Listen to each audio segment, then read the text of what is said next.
دنیا کا سب سے شہزور اور ناقابل شکست پہلوان رستم زماں گاما پہلوان۔ پنجاب کے پہلوانی کے اکھاڑوں میں ایک واقعہ نسل در نسل نو آموز پہلوانوں کو بطور اخلاقی تربیت ازبر کرایا جاتا ہے۔ واقعہ کچھ یوں ہے کہ غیر منقسم ہندوستان میں ایک جوان رانا گبرو پہلوان طاقت و قوت میں یکتا اور داؤ پیچ میں پکا، لیکن پاک بازی اور نگاہوں کی حفاظت کا یہ عالم تھا کہ کلکتہ کی ایک حسین ترین اور طرح دار نوخیز جادو ادا توبہ شکن طوائف اس کے عشق میں ایسی گرفتار ہوئی کہ روزانہ اس کے چوبارے کے سامنے گزرتے وقت 16 سنگھار کر کے بیٹھ جاتی، لاکھ آنکھوں کے تیر چلاتی اور قاتل اداؤں سے بسمل کرنے کی کوشش کرتی کہ ایک زمانہ اس کی نگاہوں کا گھائل اور نگاہ اتفاق پر تن من دھن لٹانے کو تیار رہتا، لیکن اس نوجوان کی نظر ایسی نیچی رہتی کہ گویا کسی نے زمین کے ساتھ باندھ دی تھی۔ بالآخر جب تمام اشواترازیاں بیکار گئیں تو ایک دن اس جوان کو بلا بھیجا، ملاقات میں اپنا دل چیر کر اس پر وا کر دیا۔ نوجوان نے نظریں اٹھائے بغیر سوال کیا کہ وہ اس کے عشق میں مبتلا ہو کر کیا حاصل کرنا چاہتی ہے، تو وہ بائی بولی کہ میرا بھی من کرتا ہے کہ تو میری زندگی کا ہمسفر بنے اور تجھ سے میرا ایسا بیٹا پیدا ہو جو تیری طرح ہی ایسا مرد جوان ہو کہ جس کی جوانی اور رعنائی بے مثال ہو۔ اس پر اس نوجوان نے اسی وقت اس بھائی کا ہاتھ پکڑ کر اپنے سر پر رکھا اور گویا ہوا کہ جا مائی تیری تمنا پوری ہوئی، آج سے میں تیرا بیٹا اور تو میری ماں۔ اس پر وہ بائی بھی اپنے پیشے سے ایسی تائب ہوئی کہ باقی زندگی یاد اللہ میں گزار دی۔ یہ پاک باز نوجوان رستم زماں گاما پہلوان تھا، جو آگے چل کر دنیا پہلوانی کا ایسا بادشاہ بنا کہ جس کی جگہ آج تک کوئی نہ لے سکا۔ ابتدائی زندگی۔ گاما پہلوان امرتسر کے ایک کشمیری بٹ خاندان کے پہلوان گھرانے میں 22 مئی سن 1878 کو پیدا ہوئے کہ جن کا پیشہ پشتوں سے فن پہلوانی تھا۔ گاما کا اصلی نام غلام محمد تھا۔ ابھی گاما کی عمر 5 سال تھی کہ والد کا انتقال ہو گیا۔ والد کے بعد گاما کی تربیت کا بیڑا محمد عزیز بخش پہلوان نے اٹھایا۔ موجودہ مدھیہ پردیش کی ایک چھوٹی سی سابق ریاست داتیا کے مہاراجا بھوانی سنگھ نے انہیں اپنی سرپرستی میں لے لیا۔ گاما نے صرف 10 برس کی عمر میں ہی ایک ایسا بڑا مقابلہ جیتا کہ جس میں اس کے مد مقابل اس وقت کے 400 بڑے پہلوان تھے۔ ہوا یوں کہ جودھ پور میں ایک مقابلہ رکھا گیا جس میں پہلوانوں کو مختلف کسرتوں اور ورزشوں سے اپنے دم خم اور طاقت کا مظاہرہ کرنا تھا۔ اس مقابلے میں مختلف کسرتیں جیسے ڈنڈ پیلنا، مگتر چلانا اور دیگر کئی ورزشیں شامل تھیں۔ مقابلہ شروع ہوتے ہی رفتہ رفتہ پہلوان تھک کر میدان چھوڑتے گئے۔ آخر میں 400 پہلوانوں میں سے صرف 15 باقی رہ گئے جو اب بھی اپنا دم خم دکھا رہے تھے۔ ان میں 10 سالہ گاما بھی تھا۔ مہاراجا جودھ پور نے گاما کو فاتح قرار دیا کہ اتنی کم عمری کے باوجود وہ نہ صرف میدان میں جمع رہا بلکہ بڑی مشاقی سے اپنے فن کا مظاہرہ بھی کیا۔ گاما کی کسرت اور خوراک۔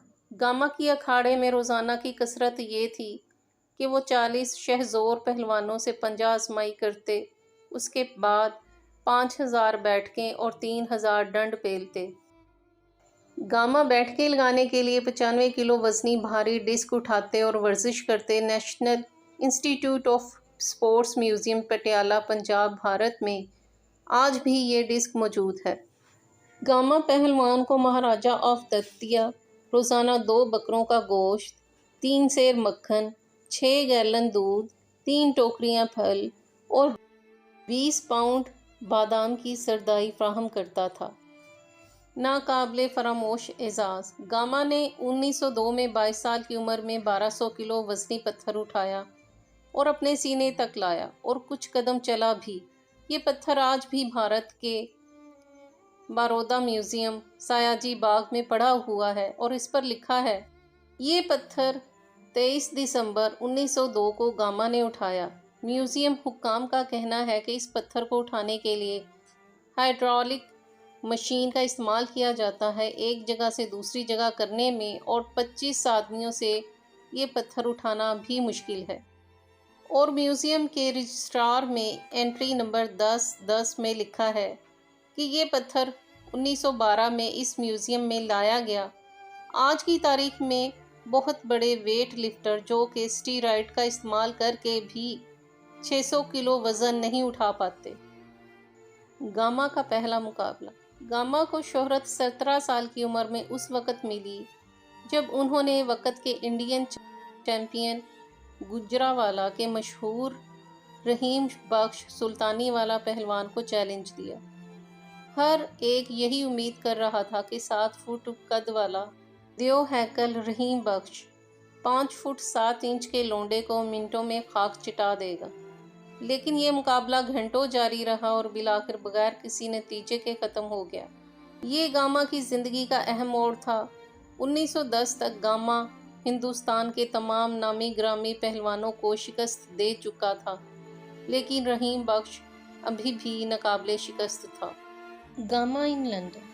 اب گاما کی پرواز انگلستان کی طرف تھی۔ برطانیہ پہنچ کر گاما نے وہاں کے پہلوانوں کو چیلنج کر دیا کہ وہ کسی بھی قد اور وزن کے 3 پہلوانوں کو 30 منٹ کے اندر پچھاڑ سکتا ہے، لیکن کسی بھی پہلوان نے اس چیلنج کو سنجیدگی سے نہیں لیا کہ ان کے نزدیک یہ محض ایک گیدڑ بھبکی تھی۔